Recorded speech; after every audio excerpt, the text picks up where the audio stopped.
Yeah, she got a little hip check, didn't she? She's been Absolutely. getting bounced around everywhere. I Yeah, mean, yeah. I mean that every team is really given their focus to her, making sure that her transition into the professional ranks is not an easy one. That's for sure. well, She got the picture that we have is her against the Seattle Storm, or a couple weeks ago, I think.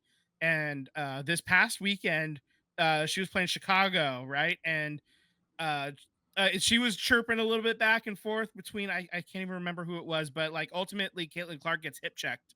Uh, and they later assess the technical after the game, and it's just wild, man. Like they're really making sure that her life is not easy right now. And yeah, you got some stuff you want to get off your chest, Sam? Well, I was just gonna say, like, I think we talked about a little bit last week, Vince and I, where we said, Caitlin Clark, their record is still showing that they're kind of a poor team. Mm-hmm. But she's a rookie. She's a rookie in the WNBA. She is going to take some time until she translates her game over the into the league. Um, as the number one overall pick with all of this hype, you're going to get every single team's their best shot. What happened the other day, that was a cheap shot. And it's not babying the number one overall pick. That was a flagrant foul, period. And when a flagrant foul happens like that, to have this other knucklehead jumping up and down and celebrating that you put it on her like this, it's stupid. It ruined, this harms the game. No, I don't watch the WNBA every single play. I haven't seen every single Caitlin Clark play. But you know what? When the highlights come on, when ESPN is showing what's going on in the WNBA, or if there is a big game, I don't change the channel like I used to. And a lot of that, it's not 100% that it's Caitlin Clark that I don't change the channel. Some of it is because of her, that I do watch some of her games. I want to see the hype. I want to see what's going on. But through that, I get exposure to the rest of the players in the league. And because I am a Raiders fan, I hear a lot about the Aces. That doesn't make me an Aces fan, but I hear a lot about them and what that team is doing. Having access and growing the game with young girls, young boys, adult men of all races, ages, creeds, whatever is a good thing. For years and years and years, I've been hearing WNBA players saying, we want to get paid like this. We want to get paid like that. We want to be treated. This is how you grow the game. This is how you get paid, is by having superstars. And then you go, it's not that you're giving her the best shot. You're literally doing cheap shots and then trying to defend yourself in the post game. And it's just ridiculous. Oh, she's only successful and popular because she's pretty. She's only this because she's that. It's disgusting. It truly is disgusting. Can you imagine LeBron James losing his shit? The only reason why Steph Curry's jersey is selling more than mine is because he's handsome. Is because he's a handsome man. Can you imagine NBA ball players complaining like this? It's ridiculous. She's good. She's Yeah, helping the league. She's helping you get paid. that Contracts exactly. are going up because of her presence. Is she the only reason? No. But you know what? She's pushing the envelope. She's pushing what women could make in this league, and that's a good thing. yeah. And as far as like Indiana being bad, they had the number one pick for a reason. It's because that was a bad team, and there's enough talent in the WNBA that one superstar is not going to make enough of a difference, and especially a rookie superstar is going to take some time to adjust. So that's at least a non-0% of the reason why the Indiana Fever they're still toward the bottom of the table right now. The Las So Vegas Aces are the reigning two-time champion right now. yeah, yep, Why? They are loaded. they're fucking They're loaded. loaded. Yeah, with Kelsey Plum, she's obviously all world talent, The whole for thing. starters. And then also she did enough damage to Darren Waller that he's like He's making music retiring videos and now. he's about to retire. He's you about know, to retire. album out. She sent her ex-husband into retirement, man. Good for I don't her. I want to speak on that too because I feel like there's a lot more to that Darren Waller situation than just a breakup. And now him announcing his potential retirement. It's not announced yet, but we might know next week or the end of this week.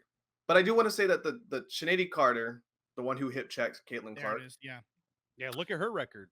So here's the thing: she went on her Instagram page and just started reposting video after video of people saying positive things about her hip checking, but then turned off all of her comments. I'm like, if you want all the smoke, you better be ready for the fire too. All right. So I think that's low. Angel Reese has always played second fiddle to Caitlin Clark when it comes to media coverage when they were in college. And I think that she just has this personal vendetta because Angel Reese was talked about. But then all of a sudden Caitlin Clark came in and took away her star power. But it's like, chill out. She's helping you get a paycheck. She's helping you grow the game and get bigger contracts, get bigger deals, get bigger endorsements. She's helping you. But you guys want to go around and hurt your paycheck? That's stupid. It don't make any sense to me. And LeBron James has said multiple times, even more recently on that JJ Redick podcast to do together, that he loves Steph Curry.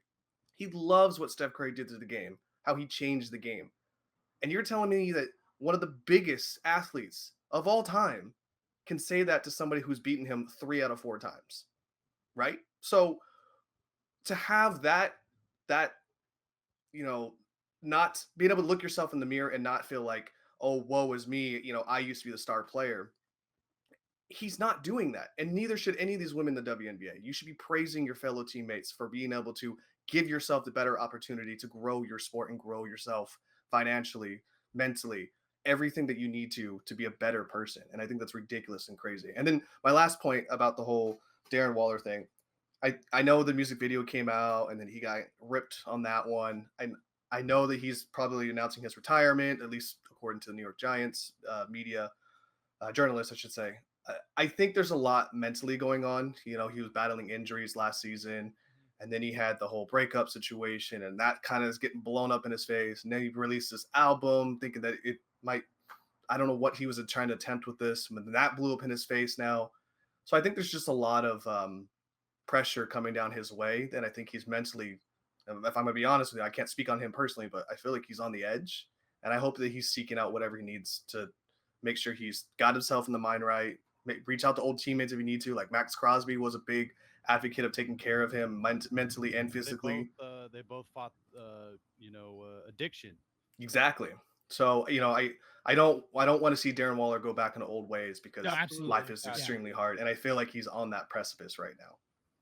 No, for sure. That's a fair point. For sure. I mean, I shared the video because it was like shocking, right? I sent you guys a video of like Darren Waller has a breakup song. Is it a song that I would listen to? Probably not, but I don't really listen to 99% of the music that's out there right now. I'm kind of a boring ass dude. So what is that saying about me, right? I don't really listen to a lot of music. Right.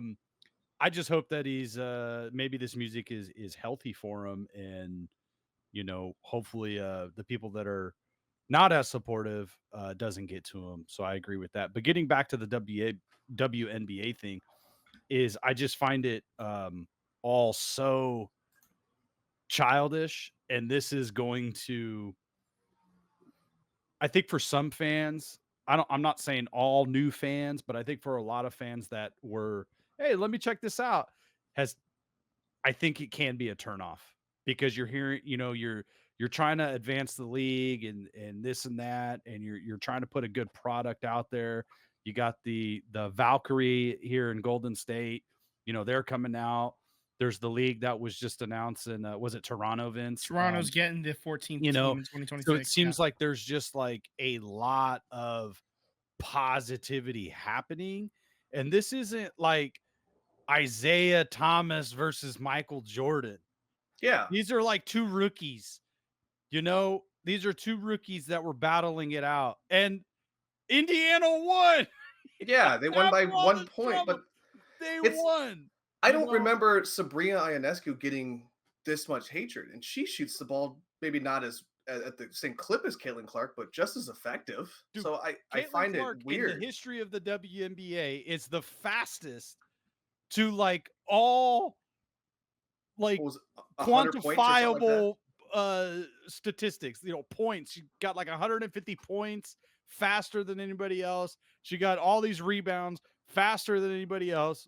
And she's not perfect. She's turning the ball over left and right. She's not shooting the ball from three very well right now. I think she's like 1 for 15 or 1 for 10, something like that. But all of that's going to come in time.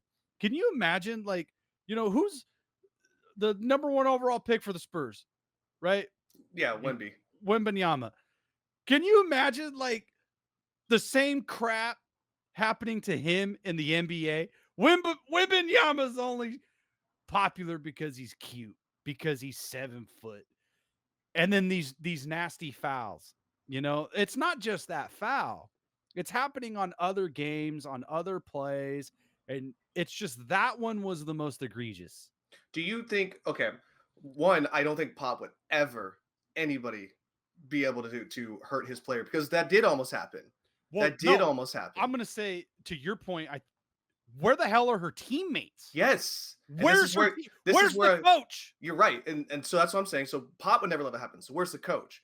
Draymond went out and said they needed an enforcer. 100%. Like stat. And now Backlash has come back and like, we don't need an enforcer. Like, yes, you do. Your moneymaker is getting hurt and nobody's backing her up. I'm sorry, when you hip check my teammate and she falls to the ground and I just stand there on the baseline staring at this whole thing, get over there. Go pick her up. Go shove the other person out of the way.